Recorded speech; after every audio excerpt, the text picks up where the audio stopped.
وزارت امور خارجه اعلام کرده که وزیر خارجه ترکمنستان با امیرخان متقی سرپرست این وزارت دیدار و گفتگو کرده است. ضیا احمد تکل معاون سخنگوی وزارت خارجه گفته که وزیر خارجه ترکمنستان در سفرش به کابل از خط آهن تورغوندی هرات نیز دیدار کرده است. او هدف این دیدارها را جریان عملی سازی پروژه های مشترک میان دو کشور در زمینه های اقتصادی، ترانزیتی، برق، ریلی و انرژی گفته است. امیرا یوسفی جزئیات می‌دهد. دیدار وزیر خارجه ترکمنستان از خط آهن تورغوندی هرات.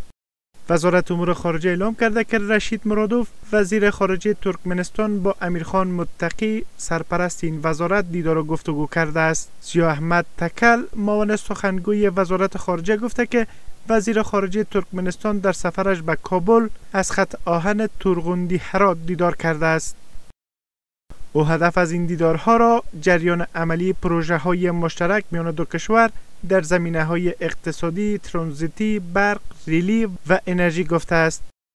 مولوی امیرخان متقی صاحب د افغانستان او ترکمنستان د تورغونډۍ په بندر کې د ترکمنستان د بهرنیو چارو وزیر ښاغلي رشید مرادوف او ملپلاوي هرکلی وکړ. په هرات کې دغه افغان ترکمنستاني لوړپوړي هیئت موخه د دواړو هیوادونو ترمنځ په اقتصادي، ترانزیتي، ریل پټلۍ، برېښنا او انرژي برخو کې د ګډو پروژو د عملي جریان لیدنه او وده ورکول دي.